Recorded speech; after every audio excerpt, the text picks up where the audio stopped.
The Tom Woods Show, episode 1384. Prepare to set fire to the index card of allowable opinion.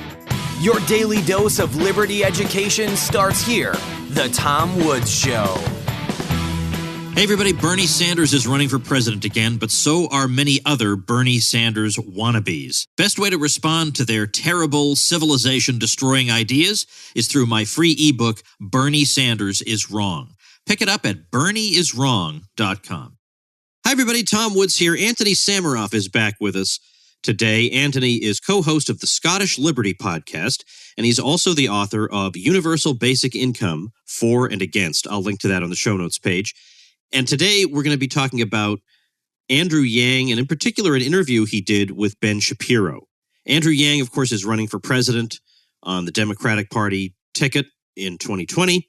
And he's become known for his universal basic income proposal, $1,000 a month. And what's significant is Ben Shapiro recently had him on. Well, this conversation generated a thread in my supporting listeners group, which you should belong to, by the way. It's not just my private Facebook group. It's many, many other goodies. And I just added a super duper deluxe elite membership category where I actually mail you physical things. Anyway, fun. Supportinglisteners.com. You should be part of it. So we had a thread about this interview and then thought maybe this would make for a good conversation. Where could Ben Shapiro have pushed back a bit harder on this question of universal basic income? So Anthony is our man. Anthony's going to be debating Andrew Yang at the Soho Forum. We'll talk about that, no doubt, in September of 2019. So you'll want to be there if you possibly can. I am in New York City as I record this right now. You may hear some construction noise in the background. That's the way it goes. No matter what hotel you're in New York City, there could well be construction noise in the background. Anthony, welcome back. Thank you again. Always fantastic to be with you. It's kind of a dream come true. I remember a few years ago staying in an apartment with a flatmate and thinking while I was writing, it would be great to one day go on the Tom Woods Show. And to think that I've been on like 5-6 times is just like, what? Yeah, so now it's like only a couple of years. It's now I write to you and say, "Hey, you want to be on the show?" And it's kind of like, well, I can fit it in some point. Here's my calendar. So yeah, and then it was funny that one time that it's not like you're in New York a whole lot, right? But you were in New York, and I found that out, and I just happened to be in town to see a concert that was not coming to my area. A story that could be repeated many times, unfortunately. And we were able to have dinner that very day. It was just great. Good. I mean, that was one of the miracles of social media. Let's give it credit where it's due. Yeah, it's pretty amazing. And I will hope to be seeing you in New York in September for my Soho Forum debate with Andrew Yang, if you can make it. Now, that's right. I would really like to do that. Remind me of the exact date again? September the 9th.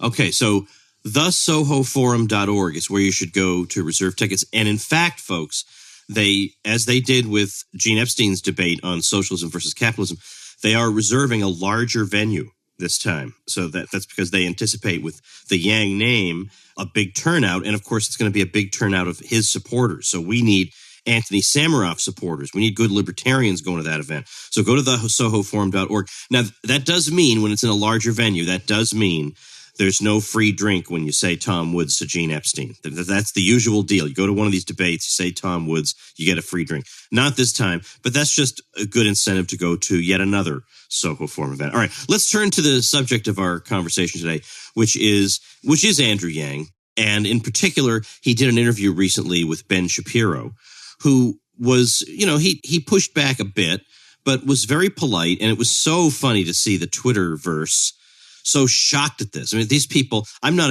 particularly a Ben Shapiro fan, but I know for a fact I've heard him more than these people have. And they're all shocked that he would be polite. I thought, have you never listened to him? Do you think he's just an ogre and a monster? Of course he was going to be polite. And that was the least surprising part of it to me. It's the same way I would be polite to the guy. So me too. Yeah. So I will be, in fact. No doubt you will. No doubt you will. And Yang seemed to be really genuine in his conversation. Yes. He wasn't, any other Democratic presidential candidate would have been using that opportunity to score points with their base by sticking it to Ben Shapiro. And that never crossed his mind. I think his mind He genuinely seems to be a guy with a lot of ideas. Now, I don't particularly like that because I think people, I've got a lot of ideas. Let me try them out in the country. Right. I don't think that's an admirable quality, but I think he is an intellectual and he really believes in his ideas and he just wants to spread them to anybody who will listen. And that's at least something. That's more than we've had up to now. But the point of this is there were times when if he'd wanted to, Shapiro could have pushed back harder or if he had had all the arguments and he did not. And so I thought we could discuss this a bit. You don't have to have listened to the Shapiro interview, certainly at all, to get something out of what you and I are going to say. But let me start with a question, one that occurred to me from this interview, and then we'll just see where we go. So one of the points that Shapiro made in response to the claim that automation is going to destroy a whole lot of jobs, like, for example, Yang said that trucking is the number one job in he may have said, if I'm remembering right, he may have said 29 states, which is hard to believe. But there are millions of truckers, and those jobs could all be automated. And Shapiro's response is, but there, as in the past, there will be new jobs created that we can't anticipate. And the way Yang responded to that, as I recall, was, the problem there is it's not to say that we won't. I agree. That is the phenomenon that we observe, that we do have new jobs that we couldn't have anticipated. He says the problem is there's a mismatch. There's a mismatch between those new jobs and the people displaced from the old jobs. It's not a neat little matchup. So what do you think about that situation? Right, that's a great point to start off with. First of all, I really like and admire Andrew Yang for his entrepreneur work and his openness and positive attitude, and I think he's coming from a good place. But as you said, intentions that we know are what the road to hell is paved with. So that's really great. Yang said, yes, there'll be new jobs, but they'll be for different people in different places with different skills. But, this is a matter of the market being able to assimilate these people. So when he says, let's take the counterexample, 4 million manufacturing jobs were lost in the Midwest, places like Wisconsin, Missouri, Iowa. In other words, places where Trump won. Classical economics predicts that they'll re-enter the workforce, they'll just be shifted towards serving different needs. When he says, well, look, what actually happened, half of these people never re-entered the workforce and 1 million of them went on disability. There's an increase in substance abuse, drug overdoses, suicides among this population. So what do we say? Well, he talks like this happened in a state of nature where there's no other factors involved in stopping these people from getting work. I mean, the obvious suspects are like the high minimum wage, stringent labor laws, payroll taxes, and mandatory medical insurance contributions. From Yang's own book, I want to quote, if I had to hire a full-time entry-level worker in New York at $42,000, I have to factor in an additional $6,000 for health care insurance costs. For employers, company-subsidized health insurance costs are a major impediment to hiring and growth. The costs get a lot higher for senior people with families. My last company was spending more than $2,500 a month on certain people's insurance plans. If these costs weren't on our books, we definitely would have hired more people. So I think we need to look at all the factors that are stopping people from re-entering the workforce. In fact, I'm wondering if I missed anything important. I bet we could find some. Obviously, anytime you have any kind of arrangement whereby there are benefits to not working, and in some states they find that the various packages of benefits you get for not working actually are better than a minimum wage job. Well, even if you would not be working at a minimum wage job, still to know that you have a certain floor beneath you that you could always, jump back to and not work. I mean, there is that factor as well. It is interesting, speaking of that Yang, probably alone among the Democratic candidates, is willing to admit, when asked about it by Shapiro, that the existing array of welfare programs have bad incentives. And they do encourage dependency, and they do encourage long-term use by people who should be back on their feet. And I do believe him. I do believe he's sincere when he says that he believes that the net result of, or at least the net goal of his programs is work, is to get people ultimately working and doing things that they find worthwhile. It's not to just say, well, unfortunately, these people are now redundant in our system. We just have to support them, and who knows what they'll do. Right. So this is really about one of the things Shapiro accuses Yang of paying people not to work, and he responds with, well, with the goal of creating work. And I think that means he doesn't understand capital formation, because supposing I'm the owner of a chain of stores, I'd be lucky. But I'm one of the people who's hit with the $1.3 trillion of taxes that this freedom dividend of $1,000 a month for each American is going to cost. So if $1 billion is taxed for me, let's give it to my customers. Well, when they come back into my shop and spend their freedom dividend, that just basically means that I've got $1 billion less of stuff. So I have to replace that, which means I can't afford to open new shops and employ more people. So this UBI, it's not coming from nowhere. That is what would be invested in capital that would push the price of all goods and services in the economy down. And Ben Shapiro and Yang agree, cheap stuff is good, but Shapiro doesn't explain the economic process through which the stuff becomes more cheap. And I think this is important because Yang says, supposing due to automation, your trucking job is no longer worth $46,000. Now it's only worth $26,000. If that $26,000 now buys twice as much stuff because it's cheaper to transport it due to automated trucks, and the stores and call centers are automated, and who knows what other innovations, that $20,000 pay drop actually amounts to a $6,000 pay rise, all considered. So I think that's a really important thing to take into account. I agree. I think Shapiro almost hit a point that Dave Smith has made.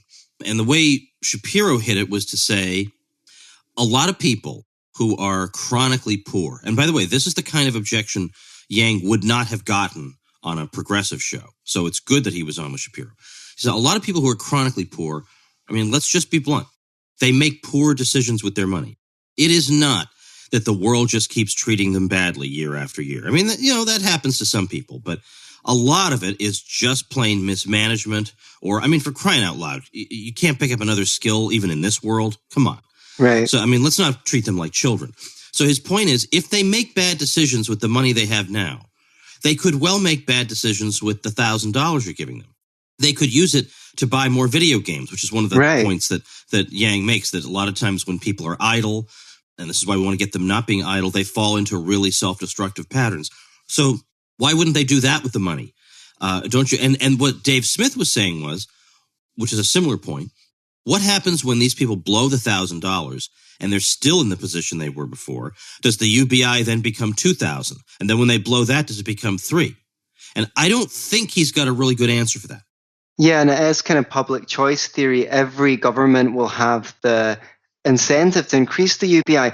But and what I kind of didn't like about that when Andrew Yang said, well, it's your money. You can do, it's their money. They can make what decisions they want from it. Ben Shapiro said, well, that's kind of libertarian. And I'm like, no. Libertarian means what you do with your own property is your business. But it doesn't mean that you go, well, there's a suicidal person over there. Let's steal some sleeping pills and say, here's some sleeping pills. You can do what you want with them. Wink, wink. No, I don't think you should be encouraging people who've got substance addictions and things like that. At least one of the things about the current welfare system is that at least it's discriminatory.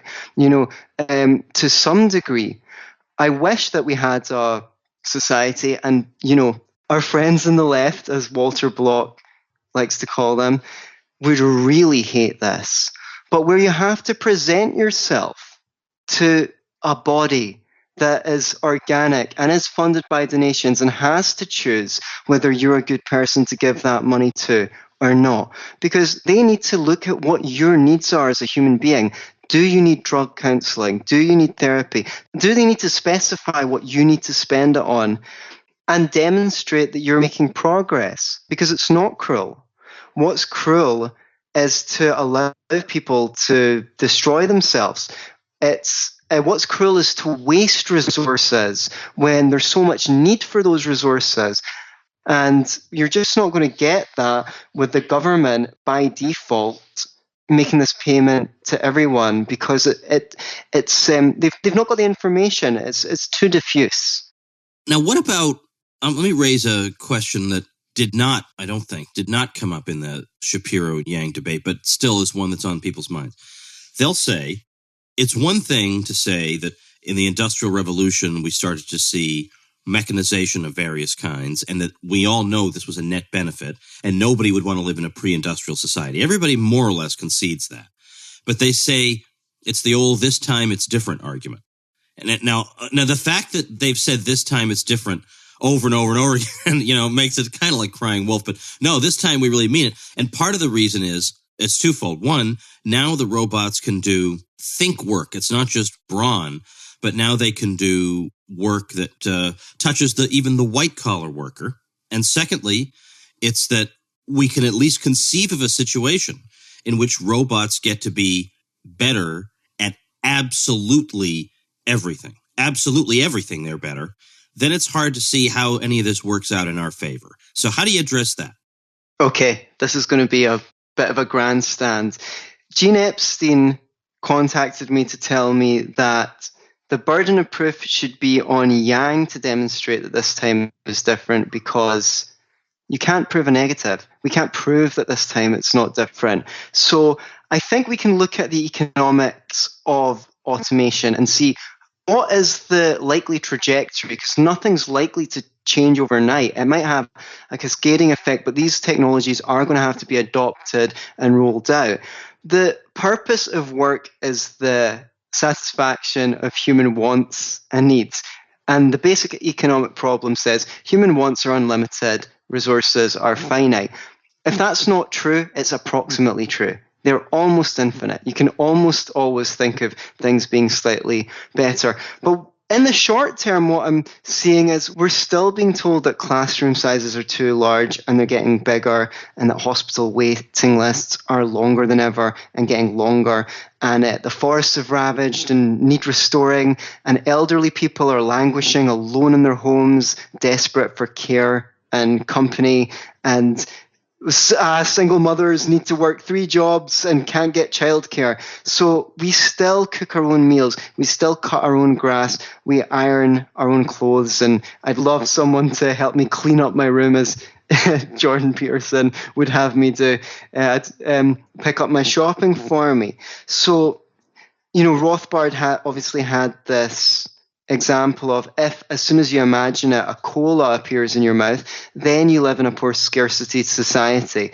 Now that could happen. It could get to that point, but at that point there will be no poverty at all. So because the goods and services will be so abundant that people are giving them away. I mean, this laptop is not really likely to be worth any money in 20, 30 years from now, the rate. So people would give things away. They're already doing it. The charity shops already can't get rid of the DVDs they have and the clothes they have. Buying a garment used to be a once-in-a-lifetime event.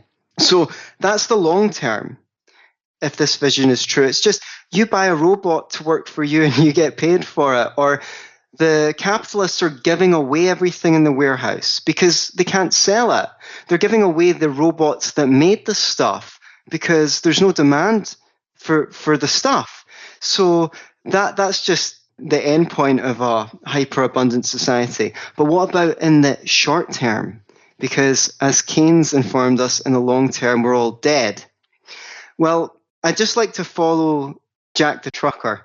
Jack the Trucker is under threat from Percy, the automated vehicle. Jack can only deliver 100 widgets a day because he has to sleep, whereas Percy can widget 150 deliveries a day.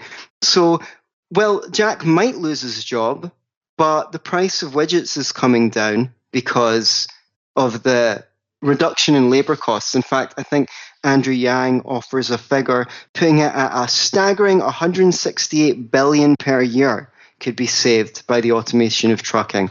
That's from his book, The War on Normal People. So what can happen is Jack gets called in and says, look, we've taken on Percy, the automated van, but we're selling more widgets than ever before, and we can't deliver them all because the cost per widget is cheaper. So we need you back on the road. And obviously a historical example being Henry Ford automating the production line and finding that he had to take on more staff because automobiles were widely affordable. Or they have to retrain him as a mechanic rather than lay him off. They say, look, we've got these self-driving cars. We do need to lay off some people, but they're also causing a whole host of other problems, and we need to put you in another department to help maintain the self-driving trucks or load or unload them. If he does get laid off altogether, like we said, that's to make him available to do what people are necessary to do. The large classroom sizes and the babysitting and the being your butler and cutting your grass for you, cooking your meals. I had someone come on YouTube and comment, well, I'm not going to get called Jack to babysit my kids. That's unlikely. But I think that misses the point. The point is that because goods and services are cheaper due to the automation of trucking, people have more money in their pockets to put Yang into some kind of work. If they can go out and buy new stuff, that even Jack's severance pay is going to be worth more in the shops because the automation of trucking has brought prices down. So people can say, hey, I heard you were laid off. You can come over and cut the lawn for us, please. Or, another example is because Walmart can get all the stuff delivered to their stores for cheaper, they've got extra money left over, and they said, we're really losing money to Target because they've got more people on and they've got shorter lines than us. People don't like the lines in Walmart, so we're going to need to take people on as well. And now we can afford to do that to be more competitive because the price of having our goods delivered to us is cheaper. So this is what I kind of mean to say is that the market. There's this perception that the market is just going to accelerate all of the benefits of automation to the 1%.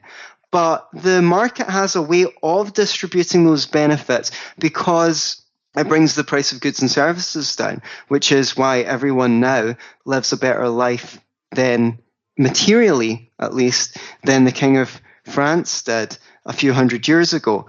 Did I miss anything out? No, I think that's a very good answer. And the way I try to think about it is, let's take a lesser example, not where robots do literally everything, but where, for example, just something like trucking, where there would be obviously significant dislocation if you take the major form of employment in a whole bunch of states and you turn it over to automation.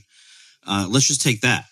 So I know that for a lot of people, when they observe that process, they feel like they know that in their hearts are saying, well, or their brains, let's say, their brains are saying, this is probably better and it will cut costs, but I'm still not totally convinced. I mean, a lot of people are losing their jobs, and so they don't really know how to think.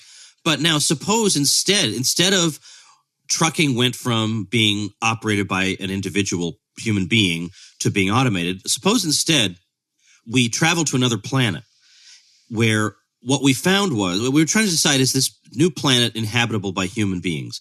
And we found that there they have matter transporters where you take whatever you would put in your truck, you put it in a building, you press a button, and it automatically goes to where you'd want to deliver it. Okay, there is no trucking because they don't need it. They have instant matter transportation through these machines.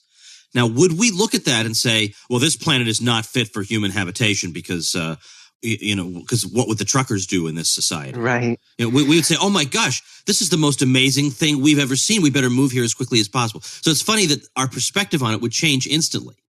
I love that analogy. Thank you so much. That's really great. And I think what you're pointing at is it's kind of seen and unseen.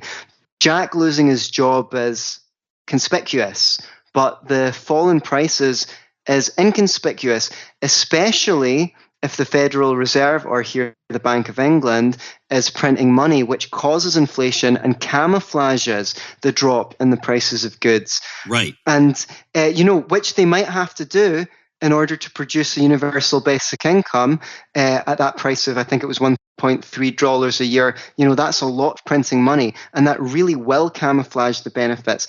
I just wanted to point out that Johan Norberg mentioned that, these drones in the US Air Force require a ground crew of 168 personnel, and he was saying that a general concluded that the number one manning problem in our Air Force is manning our unmanned platforms. So, one more profession for Jack the Trucker is he gets a call from the data company saying, oh, we've got your reference here from the trucking company. We've actually put these cameras in the unmanned trucks, and we've put video cameras in them, and they're tracking bird migration and forest fires and roadside activity after dark. So we need someone to compile the data.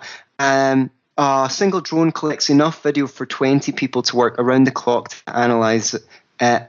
And with tens of thousands of drones, that's going to be amounting to a lot of people. So that's just one of the ways that technology creates new jobs. Now, you, of course, as somebody who is very interested in this, you've written a book on universal basic income. You're going to be debating Andrew Yang yourself, would have a particular perspective when watching him debated by somebody like Ben Shapiro, who may have some ideas in common with us. So when you watch this, you may be thinking kind of the way I am when I watched, when I was a kid and I would watch, and I thought George H.W. Bush was my standard bearer because that's how clueless I was as a kid. And I would shout things during the debates. Why don't you say this? Why don't you say that? Like, and in fact, there was a program when I was an undergraduate. There was a program where they paid a few students, college students, to go around to local schools and do mock debates. And I was the George H.W. Bush character. And we had a Ross Perot character and a Bill Clinton character. This was in 92. And I had people coming up to me afterward, including my fellow debaters, saying, you are a much better George Bush than the real George Bush. I mean, because right. I was actually saying the things I wish the adult would say. Now, I'm not saying Ben Shapiro's adult, but my point is maybe you have the same experience. So were there times, and if so, what were they, where you just felt like, oh, Ben, you were doing so well. Why didn't you say X, Y, or Z? I felt like he would have drawn a more interesting response from Yang if he had gone a little bit harder. I think I've covered many of the points that I wanted to on capital formation, on the way that automation, the market actually spreads the benefits of automation across people, and how it's likely to be a gradual transition to a fully, we're a couple of hundred years from a utopia yet, but fully automated society means everything, all goods and services are free, and in the meantime, the work week should be getting shorter rather. It has already fallen from 61 hours a week in 1870 to around 37 today. There was another thing where he touched on Medicare for all, universal healthcare. Now, not that long ago, I did a Scottish Liberty podcast on Medicare for all, which I recommend, because I was shocked by the lack of knowledge that either of these two have about why healthcare is so expensive in America. And it's really infuriating for the reason you say, which is these are people who have much larger platforms than we do. I mean, when you've got all these restrictions on building private hospitals, and in some states you need to go in front of a board to build a new hospital, not to mention that some states are limited to only having one new medical school, that kind of bottleneck in supply. A very easy option is just to allow doctors, surgeries and clinics and hospitals to train and certify their own assistants, to take all that busy work off extremely specialized staff, because you've got people studying 7 to 11 years doing things that you really don't need 7 to 11 years to do. These patent laws, and the amount of fraud in America's system, I go into some details and figures in that, and the limitations on supply of who can provide medical insurance, and all of these things. It would be in 5 minutes you could make a pretty strong knockdown case for how to radically reduce the price of healthcare, and that's just not a conversation that's happening yet in the mainstream. Or I've not seen anyone. And it really is, a lot of it is a no-brainer. I'm sorry that the quality of conversation is so low at the moment. But that's going to change, isn't it? In September, is it not? Well, we will hope to. Something earth-shattering is happening on that day. It will be very special to meet Andrew Yang and debate him in the Soho Forum, and I hope that I can have a decent conversation with him afterwards as well.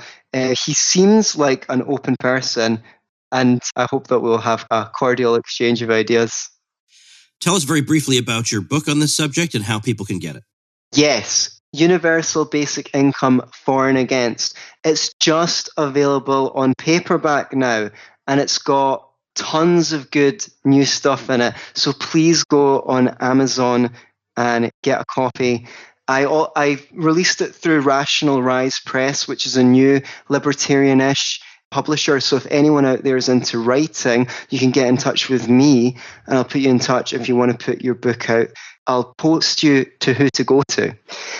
I really like the book. It's got better as the revisions have been made, and I'm really proud to have it available on paperback for just now.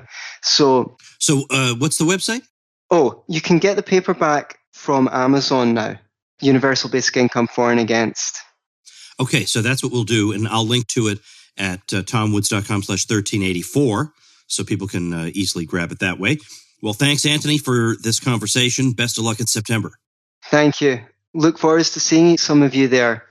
All right, everybody. Incidentally, by the way, the ebook I did, Bernie Sanders is Wrong, is really one of these books that is more valuable now than when it came out. A lot of times you hear people say that about a book.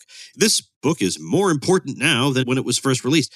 But this is more important now because now instead of one Bernie, there are dozens of Bernies running for president. So you need this even more now than you did before. And it goes through a lot of the things that Bernie talks about, and it gives you some good, meaty counter arguments that will help you just in case, on the off chance you happen to know somebody who supports Bernie and is obnoxious with you about it. So check that out over at BernieIsWrong.com. Doesn't cost you anything. It's a full-length book. It's electronically delivered to you. It's a beautiful thing. So go enjoy that at BernieIsWrong.com, and I'll see you next week. Become a smarter libertarian in just 30 minutes a day. Visit TomWoods.com to subscribe to the show for free, and we'll see you next time. Like the sound of The Tom Woods Show? My audio production is provided by Podsworth Media. Check them out at podsworth.com.